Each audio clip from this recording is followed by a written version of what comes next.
The phone call came at 03:17 in the morning. I know the exact time because I looked at my watch, the same beat up Casio G shock I've worn on every watch, every deployment, every port entry and sea detail for the last 22 years. The screen was cracked from the time a mooring line snapped and whipped across the bridge wing during replenishment at sea off the coast of Bahrain in 2014. I never replaced it. That crack reminded me of what happens when you get complacent around things that carry force. I was sleeping in my rack at home, not on the ship. That's an important detail. And I need you to understand why. Because the reason I was sleeping at home instead of standing watch on the bridge of the USS Ardent, hull number DDG 98, an Arleigh Burke class guided missile destroyer, 8,500 tons of warship, 509 feet of steel, gas turbines capable of pushing her past 30 knots, is the entire reason this story exists. My name is Senior Chief Petty Officer Alejandro Delgado. Most people on the ship called me Del. The officers who've been around long enough and had earned the right called me Senior Chief. The new ones, the ones who still had the creased marks from their commissioning uniforms, called me Senior Chief Delgado with a formality that told me they'd been warned about me before they even stepped aboard. I was the Master Helmsman of the USS Ardent. Now, I need to explain what that means because most people, civilians, and apparently certain newly commissioned officers, hear the word helmsman and they picture some guy just standing behind a wheel turning it left and right like he's driving a car. That misunderstanding is precisely what led to the single most expensive, most embarrassing, most career-destroying disaster I witnessed in nearly 3 decades of naval service. A master helmsman is a rating and a qualification that takes years, not months, years, to achieve. In the United States Navy, the helmsman is the person who physically controls the ship's rudder and, in coordination with the lee helmsman who controls the engine order telegraph, translates the commanding officer's or conning officer's orders into the actual physical movement of the vessel. You hear an order like right full rudder or a la head flank in a movie, and it sounds simple. It is not simple. A ship is not a car.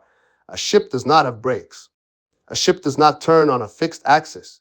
When you put the rudder over on an 8,500-ton destroyer moving at 15 knots, that ship is going to continue moving in its original direction for hundreds of yards while the stern swings. This is called advance and transfer, and if you don't understand it, I mean truly understand it, not from a textbook diagram, but from the feeling in your hands and the vibration in the deck plates beneath your boots, you will put that ship into a pier, into another vessel, into a seawall, or onto the bottom. I had 28 years in the Navy. I had been a helmsman since I was 19 years old, a skinny kid from Corpus Christi, Texas, who joined the Navy because my father, a shrimper, told me the sea was in my blood and I might as well get paid a steady wage for it instead of gambling on the catch like he did.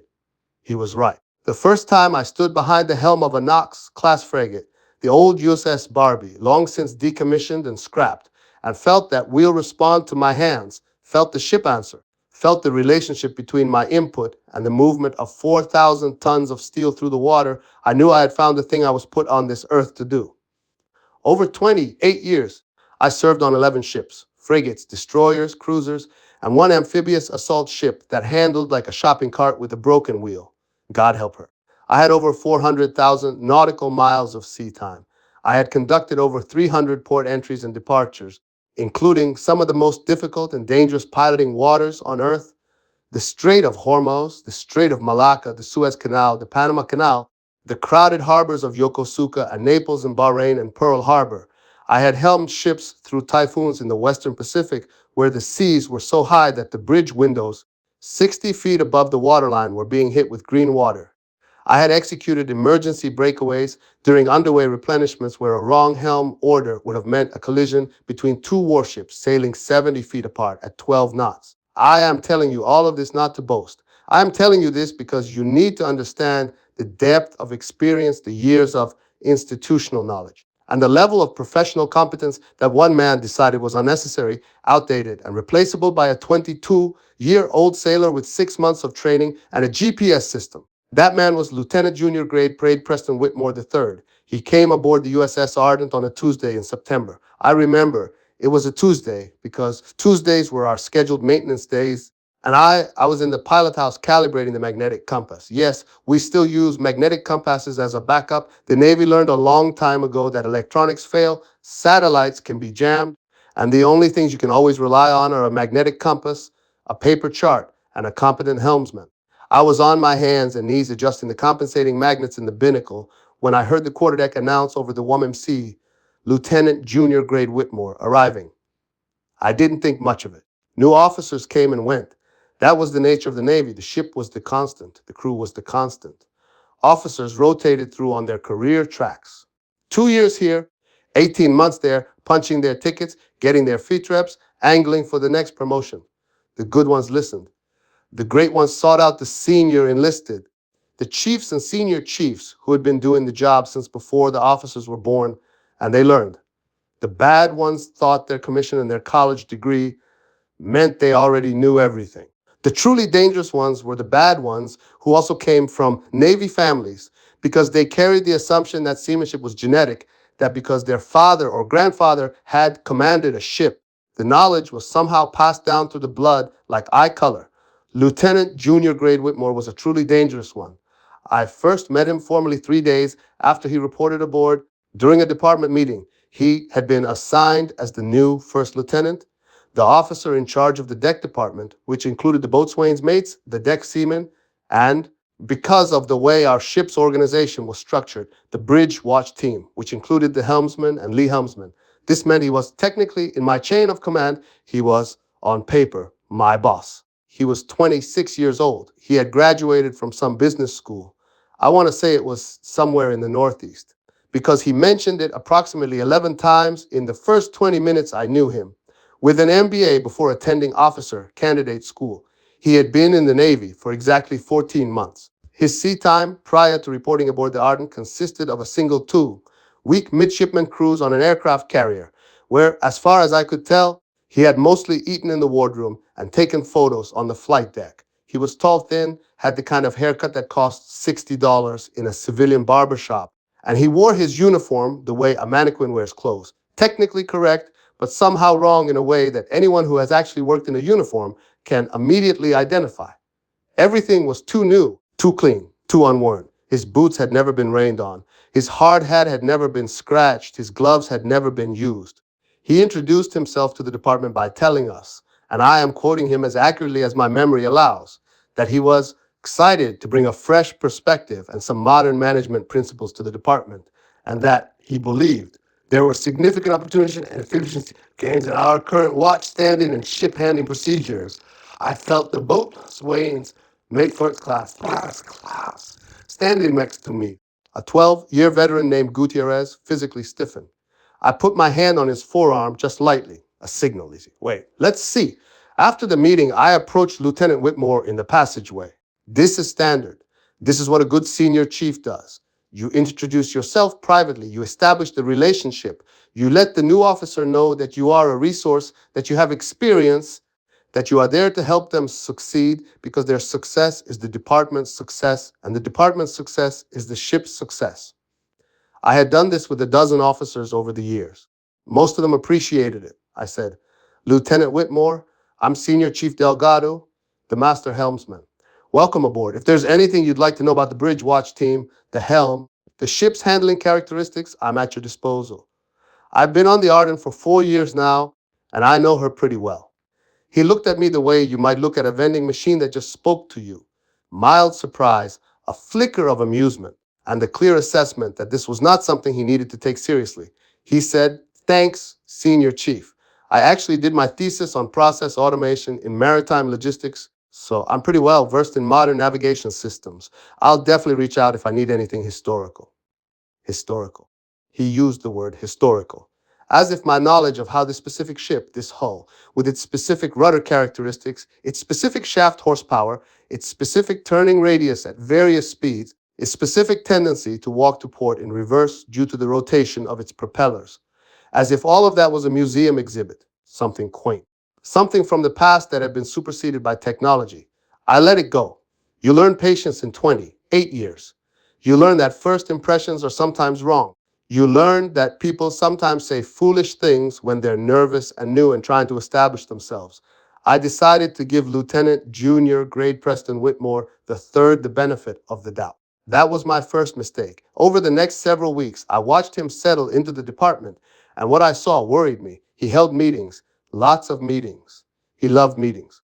He had a laptop that he brought everywhere, and he would create PowerPoint presentations for everything, including things that did not require PowerPoint presentations, like the schedule for painting the forecastle or the rotation for who would sweep the weather decks. He used words like synergy and bandwidth and deliverables and key performance indicators. He reorganized the duty section assignments using some kind of algorithm he had apparently developed himself, which promptly resulted in a 3-day period where we had no qualified boatswain's mates assigned to the anchor detail, a fact that Gutierrez caught and corrected before it became a safety issue. But the thing that concerned me most was his attitude toward the bridge watch team. He started sitting in on bridge watches during routine steaming.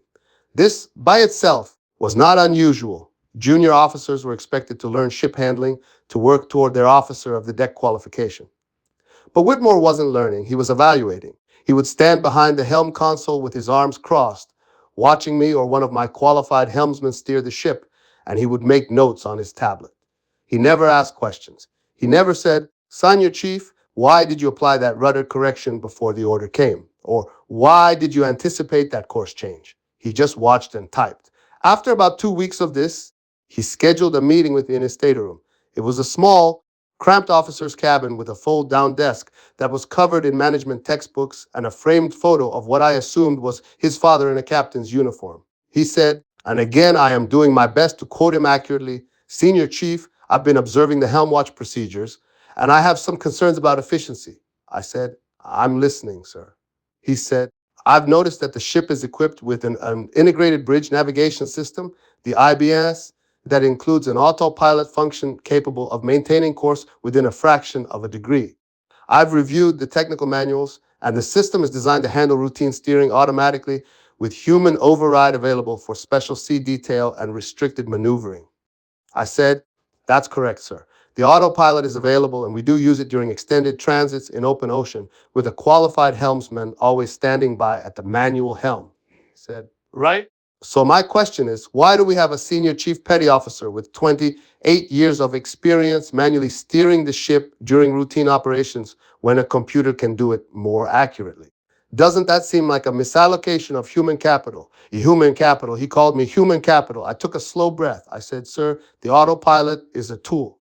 It's a good tool for straight line steaming in the open ocean, but it cannot read the sea state. It cannot anticipate the effects of current and wind on the hull. It cannot feel when the ship is responding sluggishly because of a biofouling buildup on the rudder. It cannot make the dozens of micro corrections that a trained helmsman makes instinctively during formation steaming, during replenishment approaches, during piloting waters. And most importantly, sir, when the autopilot fails, and electronics do fail, you need someone at the helm who can instantly take manual control without any lag, without any confusion, without any delay. That person needs to be trained, qualified, and current.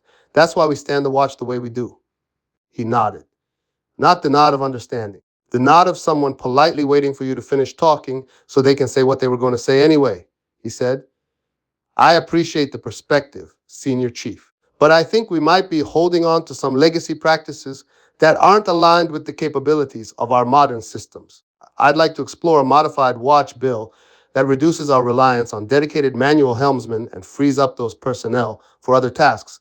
I said, "I would strongly advise against that. I would recommend discussing this with the navigator and the executive officer before making any changes to the bridge watch procedures." He smiled. It was the kind of smile that people give when they think they're being patient with someone who doesn't understand. He said, "I'll take that under advisement." He did not take it under advisement.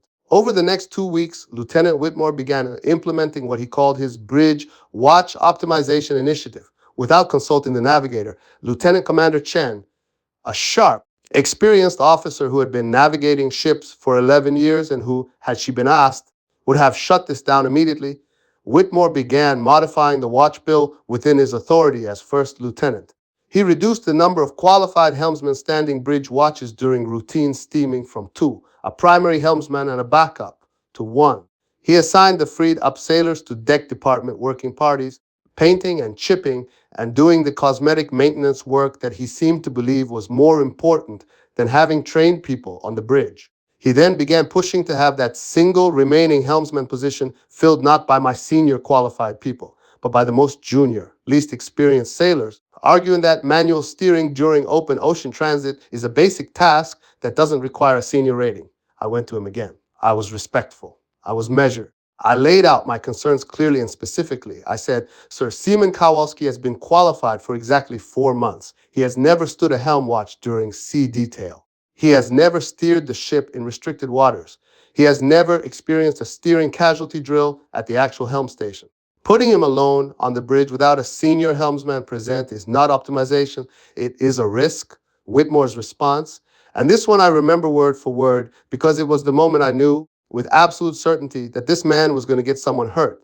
Was, Senior Chief, with all due respect, you're a steering wheel turner. I don't need a 28-year veteran to do what a computer and a junior sailor can handle. Your emotional attachment to this role is clouding your professional judgment.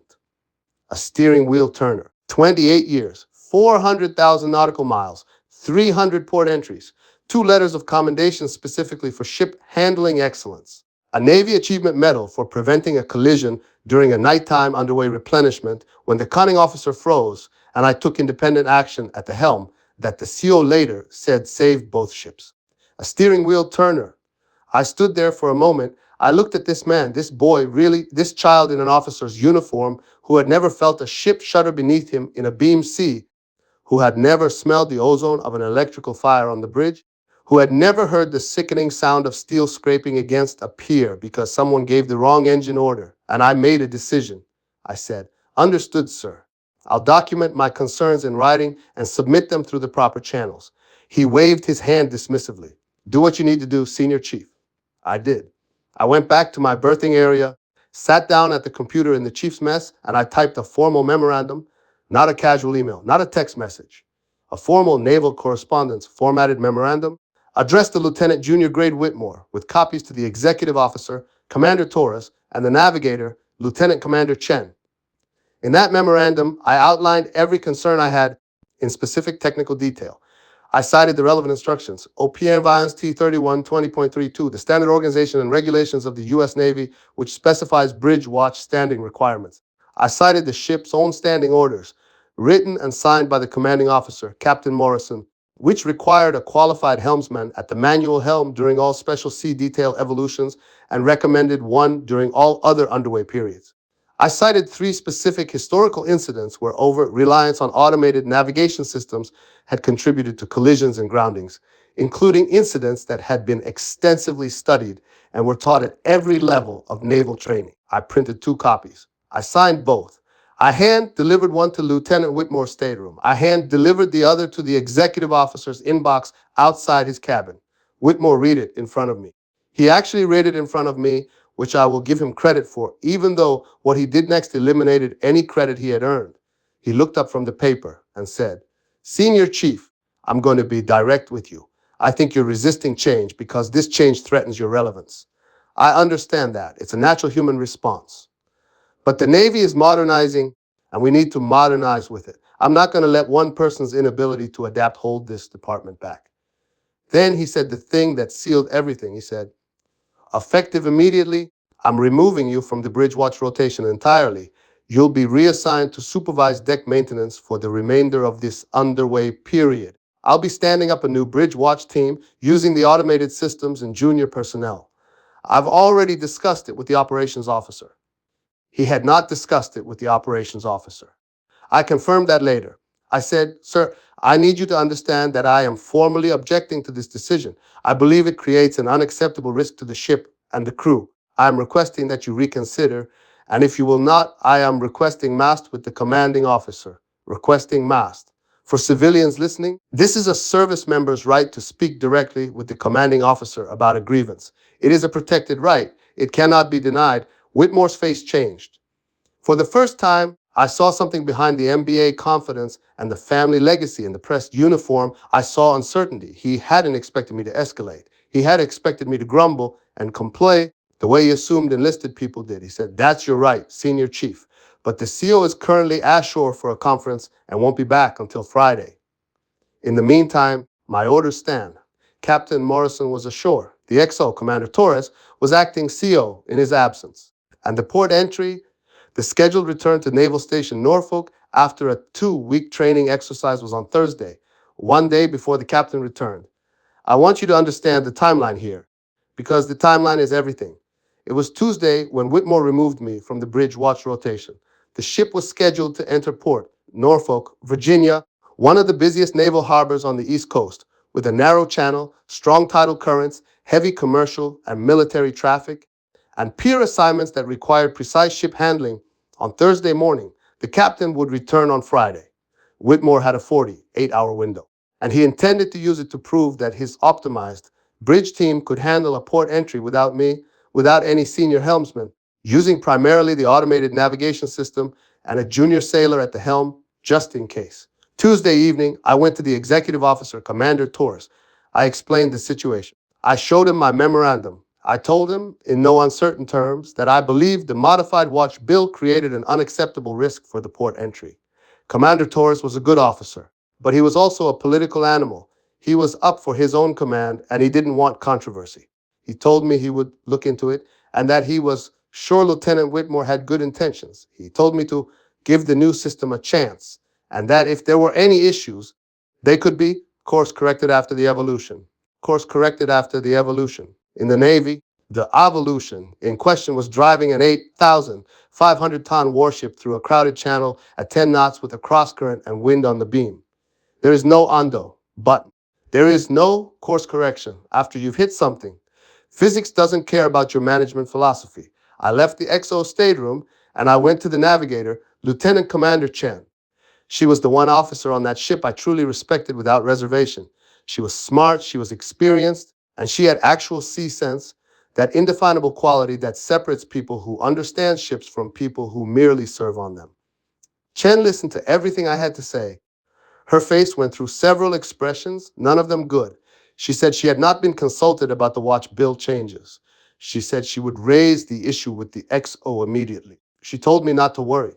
An hour later, she came to find me in the chief's mess. Her expression told me everything before she opened her mouth. She said, "Senior Chief, I talked to the XO. He said that the first lieutenant's watch bill modifications are within his authority as department head, and that he doesn't want to undermine a new officer's initiative without giving it a chance to succeed or fail on its own merits." Succeed or fail on its own merits. In a training exercise, you let things succeed or fail on their merits. In a classroom, you let things succeed or fail on their merits. You do not let a port entry in a naval station Norfolk succeed or fail on its merits when the failure scenario involves a 9,000 horsepower warship and a concrete pier. Chen looked at me and said, very quietly, "I've documented my objections in an email to the XO, and I've seeked the CO's email even though he's ashore. That's the best I can do right now." The XO has made his decision. I nodded. I said, "Yes, Mom, I understand." She said, "Dell, please, if anything happens during the sea detail, if they call you, get to the bridge as fast as you can." I said, "Mom, I've been removed from the bridge watch bill. I have no authority to be on the bridge during sea detail. If I show up uninvited and something goes wrong, it's my career." She closed her eyes for a moment. She knew I was right. In the military, the chain of command is not a suggestion. I had raised my concerns. I had put them in writing. I had been overruled. If I now defied orders, went to the bridge, and took action, even correct action, I would be the one facing charges for insubordination. The system protects itself, even when the system is wrong. Wednesday passed with an eerie normalcy. I supervised a working party painting the portside weather decks. I ate my meals. I worked out in the ship's gym. I checked the weather forecast for Thursday. Winds from the southwest at 15 knots, gusting to 22. Tidal current running at approximately 1.5 knots on an ebb tide during our scheduled arrival window. Visibility good. Sea state moderate. It was not ideal conditions for a port entry. It was not terrible conditions either. It was the kind of conditions that a competent bridge team with an experienced helmsman would handle without breaking a sweat, and that an incompetent bridge team with an unqualified helmsman and an over-reliance on automation would find very, very educational. Wednesday night, I couldn't sleep. I lay in my rack and stared at the cable runs on the overhead, and I thought about every port entry I had ever made into Norfolk. I thought about the way the current pushes you toward the rip rap on the south side of the channel if you're not correcting for it. I thought about the way the wind funnels between the piers and creates unpredictable gusts that can push the bow off course just when you need precision. I thought about the specific characteristics of the Ardent's rudder response at low speeds, how she gets sluggish below 5 knots, how you need to anticipate, how you need to carry a little extra rudder angle to maintain steerage way in a cross current. I thought about Seaman Kowalski, 22 years old, 4 months qualified, standing behind that helm with no senior helmsman beside him, trying to execute orders from a conning officer who, and this was the part that truly terrified me, I was increasingly certain would be Lieutenant Whitmore himself, because I had heard through the Chiefs Network, which is the most reliable intelligence apparatus in the entire United States military, that Whitmore had volunteered to be the junior officer of the deck for the port entry. He wanted to be on the bridge. He wanted to show everyone that his system worked. Thursday morning. Sea detail was set at 0600. I was not on the watch bill. I had no duty station. I was effectively a passenger on my own ship. So I did what any self-respecting senior chief petty officer would do in that situation. I went to the chief's mess. I poured myself a cup of coffee. And I made a breakfast sandwich from the fixings that our mess specialist had laid out. I sat down at the table. Chief Guares, he had been promoted by then, a well-deserved advancement, sat down across from me. He said, Senior Chief, you're not on the bridge. I said, no, I am not. He said, this is going to be bad. I said, yes, it is. He said, what do we do? I said, we'll stay out of the way. We document everything. And when the phone rings, and it will ring, we answer it. At 0615, the ship entered the approach channel to Naval Station Norfolk. I know this because I could feel it. After 28 years, I could feel the change in the ship's motion when she transitioned from open water into the sheltered but current-affected waters of the channel. The motion dampens, but you pick up a subtle yaw as the current begins to act on the hull. I felt it through the deck of the chief's mess. I felt it through my boots, through my chair, through 28 years of nerve endings that had been calibrated to this exact ship. I took a bite of my sandwich. At 0622, I felt the first course correction. It was late. A good helmsman would have anticipated the current set and begun correcting before the ship's head started to swing. This correction came after the swing had already developed, which meant it would be larger than necessary, which meant the ship would overcorrect, which meant there would be a secondary correction in the opposite direction, which would create a slight oscillation in the ship's track, not dangerous yet, but sloppy, a sign of what was coming. At 0631, I felt the engines reduce speed. We were approaching the turn into the inner harbor. This was the critical maneuver. A 70-degree course change to starboard in a channel that was only 600 yards wide, with a tidal current on the port quarter that would try to push the stern out and the bow into the northern bank. This was the maneuver I had executed 3 times on the Ardent alone. I knew exactly what helm orders were required. I knew the exact sequence. Right standard rudder at the turning bearing, then shift your rudder to left 15 degrees as the bow came through the new course to check the swing, then steady as she goes. As the ship settled on the new heading, I knew that in a 1.5 knot ebb current with a 15 knot crosswind, you needed to come into the turn slightly early and carry extra rudder to compensate for the current working against you. I took another bite of my sandwich. At 0633, I felt the ship begin to turn. And immediately, I knew it was wrong. The turn was too late. They had missed the turning bearing, or more likely, the automated system had calculated the turn based on ideal conditions without accounting for the current set. And whoever was overseeing the system, Whitmore, I was certain, hadn't recognized the error because he had never made this turn, had never felt this turn, had never understood in his bones the way the ship moves through this water. The ship swung wide. I felt the whole angle change as the rudder went hard over. Too much, too fast. The panic correction of someone who has realized they're in trouble and is overcorrecting. The coffee in my mug shifted. Gutierrez looked at me. I looked at him. I took another bite of my sandwich. At 0635, 2 things happened simultaneously that turned a bad situation into a catastrophe. First, the ship's bow, which had swung too far to starboard due to the overcorrection, was now pointed directly at Pier 7, where the USS Constellation, a Ticonderoga class guided missile cruiser, a ship worth approximately $2 billion, was moored. Second, and this is the part that the investigation board would later spend 3 full days examining, the automated steering system experienced a mode confusion error. Mode confusion is a well-documented phenomenon in automated systems where the human operator believes the system is in one mode when it is actually in another. In this case, Seaman Kowalski, who had been steering manually during the turn, because even Whitmore had recognized that the autopilot couldn't handle a channel turn, attempted to re-engage the autopilot to steady up on the new course. But because of the rapid rudder inputs during the overcorrection, the system interpreted the re-engagement command as a rudder rate limit adjustment. The autopilot engaged, but instead of taking the ordered course, it locked in the current rudder angle, 27 degrees to starboard, and held it. The ship continued to turn toward the pier, toward the constellation.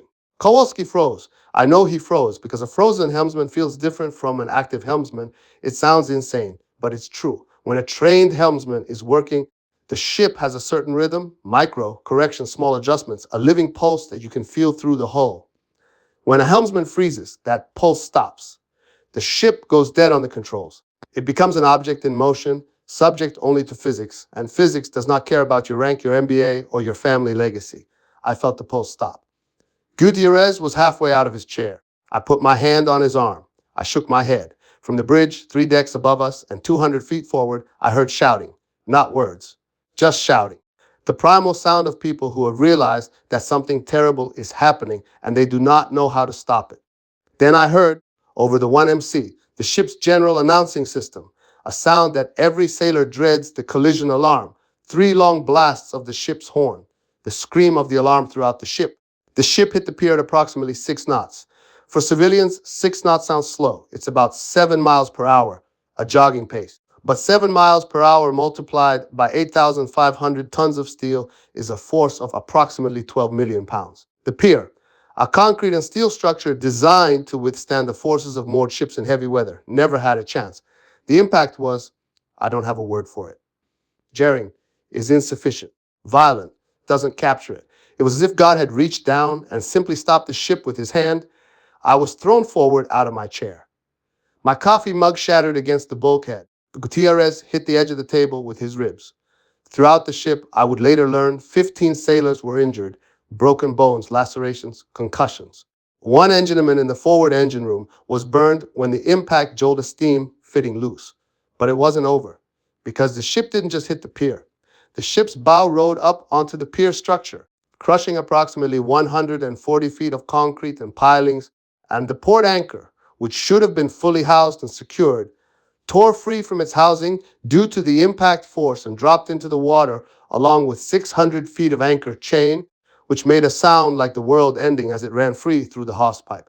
And then, and this is the part that elevated the incident from disaster to legendary, talked about for decades, case study at the Naval War College catastrophe, the stern of the Ardent, still carrying momentum and now pivoting around the point of impact with the pier, swung out and struck the bow of the USS Constellation, a Ticonderoga-class guided missile cruiser, the Aegis combat system, the most advanced surface warfare platform in the world. The Ardent stern crushed the Constellation's sonar dome, ruptured 2 fuel tanks, bent the bow section 16 inches to port, and knocked out the forward fire main.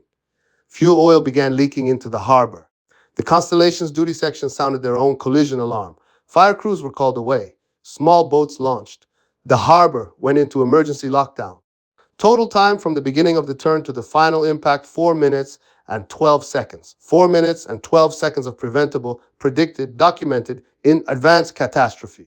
I sat on the deck of the chief's mess in a pile of broken coffee mug and spilled breakfast with Gutierrez groaning beside me, and I felt the ship settle against the wreckage of the pier, listing slightly to starboard, creaking, groaning, the sounds of damage that a ship makes when she has been hurt. And I waited for the phone to ring. It rang at 0651, 18 minutes after impact. It was the executive officer, Commander Torres, the man who had told me to give the new system a chance. His voice was, I want to say, shaking, but that doesn't do it justice. His voice was the voice of a man who has just watched his career, his reputation, and his future evaporate in front of his eyes. He said, Senior Chief Delgado, I need you on the bridge. Now, I said, Sir, I have been removed from the bridge watch rotation by Lieutenant Whitmore. I have no authority to be on the bridge. There was a silence. A long, long silence. He said, Senior Chief, I am ordering you to report to the bridge immediately. That is a direct order from the acting commanding officer. I said, aye, aye, sir. On my way. I hung up the phone. I looked at Gutierrez. He was holding his ribs, but he was grinning. Not a happy grin. The grin of a man watching justice arrive on schedule. I walked to the bridge. The passageways were chaos. Sailors running to damaged control stations, the sound of the fire main being pressurized, the smell of fuel oil seeping through the ventilation system. I walked past all of it. I walked calmly. I walked the way a man walks when he has been proven right and takes no joy in it, because being right in this case meant people were hurt and ships were damaged and careers were destroyed. I climbed the ladder to the bridge and I opened the door and I stepped into hell. The bridge was destroyed is too strong a word. Disrupted. Every loose object had been thrown forward by the impact. Charts were on the deck. Coffee mugs were shattered. The IBM's display, Whitmore's beloved automated navigation system, was showing an error screen, a cascade of red warning messages that no one on the bridge knew how to clear because no one on the bridge had ever seen the system in a failure state, because they had never trained for a failure state, because their leadership had told them the system was reliable and didn't need a backup. Seaman Kowalski was sitting against the aft bulkhead of the pilot house. He was not injured physically. He was injured in a way that was worse. He was staring at nothing, his hands still shaped as if they were gripping the helm, trembling. He was in shock, not medical shock, the shock of a young man who has just been put into a situation he was not qualified for, not prepared for, and not supported in, and who now believed incorrectly, but he didn't know that yet, that what had just happened was his fault.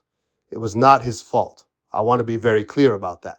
Seaman Kowalski did the best he could with the training and the support and the leadership he had been given, which was almost none. The fault lay entirely and completely with the people who put him in that position. And one of those people was standing at the starboard bridge wing, gripping the railing, looking out at the wreckage of Pier 7, the damaged bow of the Constellation, and he was white, not pale white. The color of a man whose blood has retreated from his skin because his body has gone into a survival response, because somewhere in his brain, the primitive part that still understands consequences, even when the MBA educated part doesn't, he knew that his life as he knew it was over. Lieutenant Junior Grade Preston Whitmore III did not look at me when I stepped onto the bridge. He couldn't. He was gripping the railing so hard that his knuckles were the same color as his face. Commander Torres was on the bridge phone talking to the Naval Station Norfolk Port Operations Center. He saw me. The expression on his face, I have thought about that expression many times since. It was guilt, pure, undiluted guilt. The guilt of a man who could have prevented this with a single word, a single decision, and chose not to because it was easier to let someone else's mistake play out than to risk a confrontation. He covered the phone and said to me, Senior Chief, take the helm. I need you to coordinate with the tugs that are en route. We need to get the ship off the pier and assess the damage to the hull below the waterline. Can you do that? I said, yes, sir. I walked to the helm. I gently moved Kowalski aside. He let me limp and compliant like a puppet with cut strings. I put my hands on the wheel. I felt the ship. She was hurt. The rudder response was sluggish, probably damage to the steering gear or a bent rudder post. The port engine was reporting vibrations, likely a bent shaft from the impact. But she was alive. She was still a ship, and I was still her helmsman. Over the next 3 hours, I coordinated with 2 harbor tugs and the port pilot to extract the Ardent from the wreckage of Pier 7, back her clear of the Constellation, and nurse her, slowly, carefully, with a damaged rudder and a questionable engine, to an emergency berth at the repair facility on the other side of the basin. I did this with hand signals and sound, powered phone communications because the electronic bridge systems were unreliable. I did this using skills that no automation can replicate. The feel of the ship, the read of the current, the understanding of how a damaged vessel responds differently from a healthy one. I did this because I am not a steering wheel turner. I am a master helmsman. The aftermath was extraordinary in its thoroughness and its brutality. Captain Morrison returned on Friday as scheduled. I am told, and I believe this because I know the kind of officer Captain Morrison was, that when he saw the Ardent berthed at the repair facility with her bow crumpled and her stern scraped and fuel oil staining her hull, he did not speak for approximately 3 full minutes. He simply stood on the pier and looked at his ship. Then he went aboard, and what followed was a reckoning. The investigation was conducted by a formal board of inquiry. It lasted 2 weeks. Every officer and enlisted member involved in the sea detail was interviewed under oath. Every document was examined, including my memorandum. My memorandum, the one I had typed and signed in hand, delivered, the one that laid out every concern in specific, technical detail, the one that predicted, almost exactly, the sequence of events that occurred. That memorandum became Exhibit A, Lieutenant Commander Chen's email to the XO, documenting her objections and sacking the CO. It became Exhibit B. The board's findings were devastating. Lieutenant Junior Grade Whitmore was found to have exceeded his authority by modifying the Bridge Watch Bill without proper coordination or approval. He was found to have disregarded the advice and formal, written objections of the ship's most experienced enlisted watchstander. He was found to have created conditions directly contributing to the casualty through inadequate manning, inadequate training, and over reliance on automated systems in a manner inconsistent with Navy doctrine and the ship's standing orders. His commission was revoked. Not resigned, revoked. He was separated from the Navy with an other than honorable discharge. I heard through the grapevine that his father, the captain, did not speak to him for over a year. Commander Torres, the executive officer, was found to have failed in his duty to exercise oversight and to have disregarded legitimate safety concerns raised through proper channels. He received a punitive letter of reprimand. His selection for command was effectively ended. He retired 2 years later as a commander, which in the Navy is the equivalent of reaching the top of the ladder and being told you can't step off onto the roof. The damage assessment was staggering. The Ardent required 14 months in dry dock. Hull repairs, rudder replacement, sonar dome reconstruction, engine shaft realignment, complete rewiring of the bridge electronics. Cost $47 million. The Constellation's bow section required 6 months of repair, including replacement of the sonar dome, fuel tank reconstruction, and structural realignment of the bow frames. Cost $31 million. Pier 7 was demolished and rebuilt. Cost $12 million. Environmental cleanup of the fuel oil spill in the harbor. $3.2 million. Total cost approximately $93 million. $93 million because one man with an MBA and 14 months of naval service decided that a 28-year Master Helmsman was a steering wheel turner whose role could be replaced by a computer and a junior sailor. Seaman Kowalski was exonerated completely and fully. The board found that he had been placed in a position for which he was not adequately trained or qualified, and that his performance, while inadequate, was the predictable result of inadequate leadership, not personal failure. I made sure of that. I testified for over 4 hours, and I made damn sure that board understood that the fault was not with the young man at the wheel, but with the people who put him there without support. Kowalski stayed in the Navy. He came to me afterward, and he asked me to train him. Personally, he said he never wanted to feel that helpless again. I trained him for the next 3 years. He became one of the best helmsmen I ever worked with. The last I heard, he had made first-class petty officer and was the senior helmsman on a cruiser out of San Diego. Captain Morrison called me into his cabin the day the investigation concluded. He sat me down and he said, "Senior Chief, I owe you an apology. You did everything right. You raised the alarm. You put it in writing. You went through the chain of command, and the chain of command failed you. It failed the crew. It failed the ship. I am sorry," I said. "Thank you, Captain. But with respect, the apology I need is not from you." He nodded. He understood. The apology I needed would never come because the man who owed it to me was too proud, too broken, or too gone to give it. I served 3 more years after that. I retired as a Master Chief Petty Officer, the highest enlisted rank in the Navy, with 31 years of service. At my retirement ceremony, Captain Morrison, now a Rear Admiral, flew in to attend. He presented me with my retirement flag and he said, in front of 300 people, "This man is the finest helmsman I have ever served with, and the Navy is poorer for his departure." I have that flag in a shadow box on my wall, next to my cracked G-Shock watch, next to a photo of me at the helm of the Ardent before all of this happened. In the photo, I am not smiling, I am concentrating. My hands are on the wheel and my eyes are on the horizon, and I am doing what I was born to do. There is a lesson in this story, and it's not complicated, but it is apparently very difficult for certain people to learn. Expertise is not a line item on a budget that can be cut. Experience is not a legacy system that can be upgraded. The person who has done a job for 28 years knows things that cannot be written in a manual, cannot be programmed into a computer, and cannot be learned in a classroom.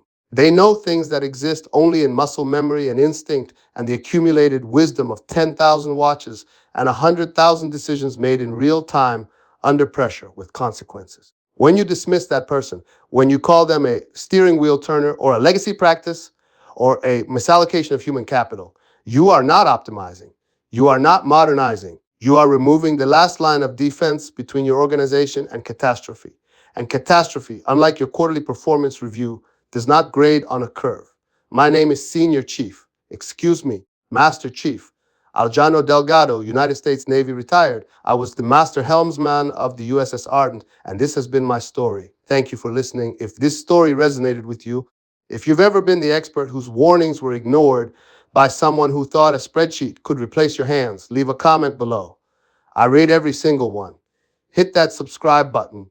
Hit that notification bell, and I will see you in the next one. Fair winds and following seas.